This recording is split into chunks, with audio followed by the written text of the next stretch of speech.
Have you ever made homemade bread? Today, I'm going to share the easiest beginner's bread you can bake.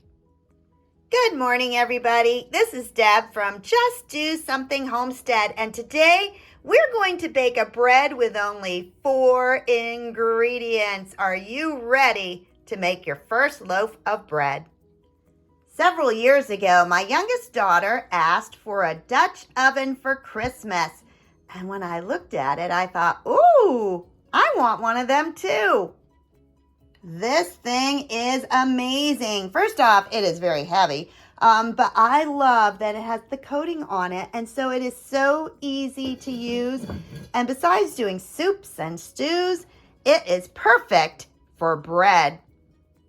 This Dutch oven is cast iron with enameled coating, and it is 6 quart. And I'll put a picture on there for you.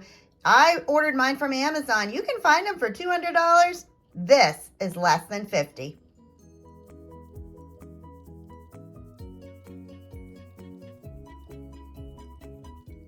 The first suggestion I have for you, if you find a recipe that's online that you try and you love and it's the best thing you've ever had, write it on a card. That way you will not lose it. You will have it. You can pass it on down through the generations. Let's get started. You're going to need 3 cups of flour, 2 teaspoons of yeast, 1.5 cups of warm water, and we're going to talk about what that means. Warm is pretty general, so I will tell you the exact temperature. And 1 teaspoon of salt. That's all that this recipe calls for. You can do this. Let's talk flour. I am using organic flour. I like to vacuum seal all of my flour so I know that it stays bug-free and it lasts longer. But today I am using, this one right here is 3/4 cup of flour. I'm going to put that into my mixer bowl. And I'm going to add that, look right here, 2 cups. So right now I have 2 3/4 cup of organic flour. But it calls for 3 cups. That's because I'm going to add a little bit of organic coconut flour. And this one, as you can figure out, is only 1/4 cup. I like to add different flours into my regular flour base, but you want to do it just a little at a time. If you like whole wheat, that's fine, but don't use 3 cups of whole wheat. It will change the texture completely on your bread recipes. So for me, what I like to do, if I need 3 cups of flour, I add 2 3/4 of regular flour, and then I just put a teeny little bit, 1/4 cup of a different type of flour. And today I went with coconut.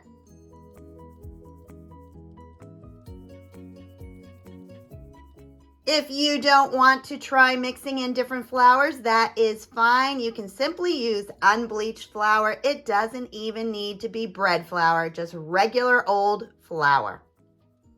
The next ingredient is salt. You may use regular salt. I choose to use pink Himalayan, and I like the fine cut versus the coarse. And I have added 1 teaspoon. Some recipes call for 2, but I think that 1 teaspoon is plenty. At this point, I'm going to stir in 2 teaspoons of dry active yeast. I store my yeast in the refrigerator. If I'm looking for long-term storage, I keep it in my freezer. At this point, I'm just going to stir those ingredients together because when I stir in the water, I don't want to pour it all on the yeast. So stir this by hand, get it in there so it's blended up pretty well. Before I add the water, I am going to set up my stand mixer, and I'm using the bread arm. And so this is my classic KitchenAid. I don't have a real super fancy one, but this is an awesome power horse. I've attached the bowl that has our dry ingredients, and now we are going to talk about water. Let's talk about warm water. That is extremely variable. If your water is too hot, you're going to kill your yeast. If your water is too cold, it's not going to rise properly. So instead of just saying we need some warm water, let's talk about temperatures. I have a simple thermometer that is for food, and it connects on the side of my container. You want to move that little clip up so that when you're measuring it, it's not touching the base. You want it to measure your ingredients, not the container. And so what you want to do is aim between 95 and 100 degrees. That is the warm temperature needed to have your dough rise. I've put it into my water, and as you can see, the temperature is slowly going up.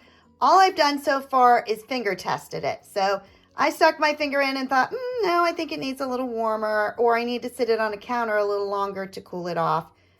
And as you can see, my water is not warm enough. So I am going to microwave it for 15 seconds.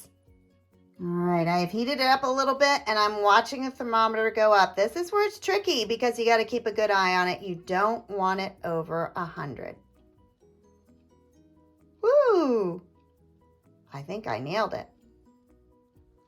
Now that my water is the temperature I need, which is 95 to 100 degrees, I'm going to lower the arm on my mixer, lock it in, turn it on low, and slowly add the water.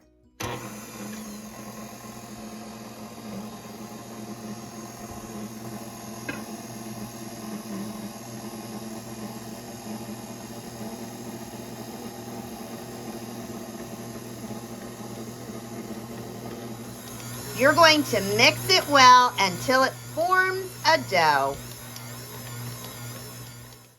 All right, that was the hardest part. At this point, super duper easy. I am going to cover this with some press and seal. I used to use plastic wrap, but I like that press and seal. And then I'm going to put it on my stove, which is off. It is not on.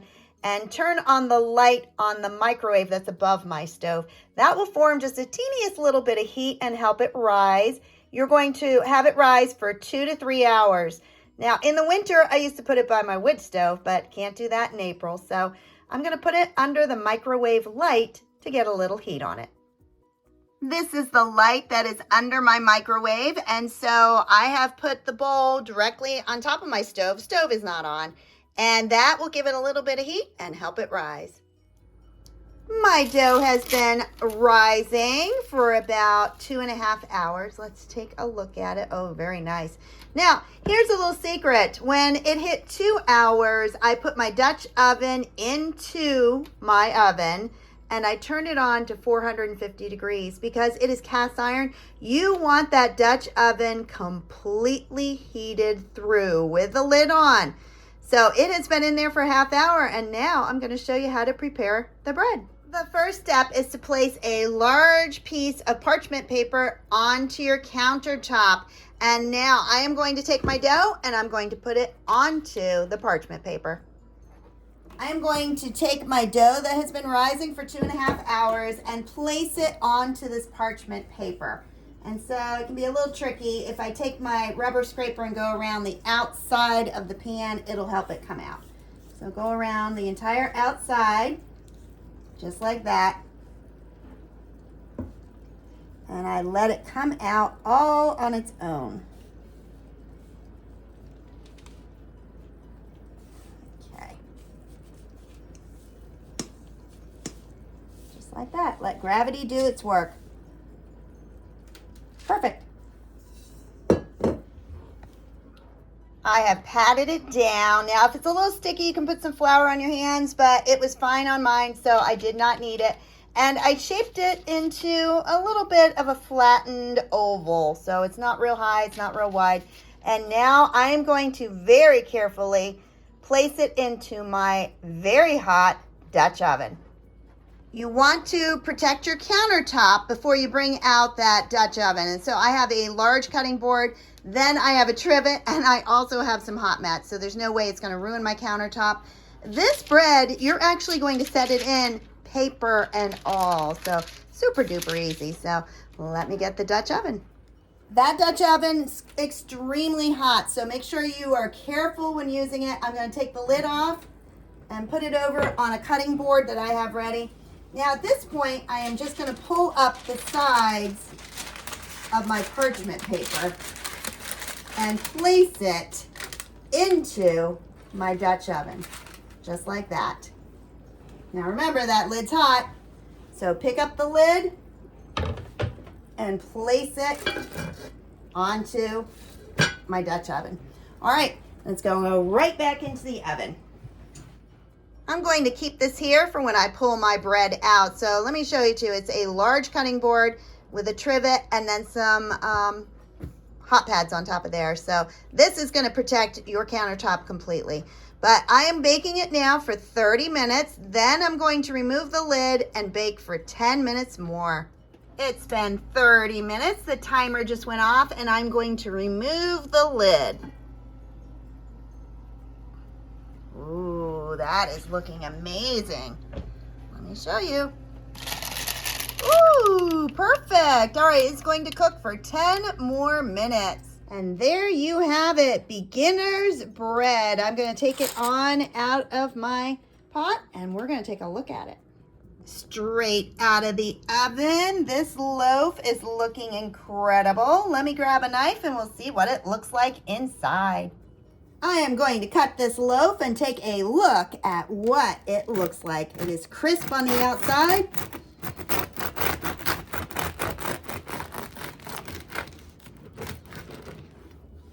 Oh, it is hot. And look at that. If you enjoyed this recipe, please like, subscribe, and share. Have a blessed day. Bye-bye.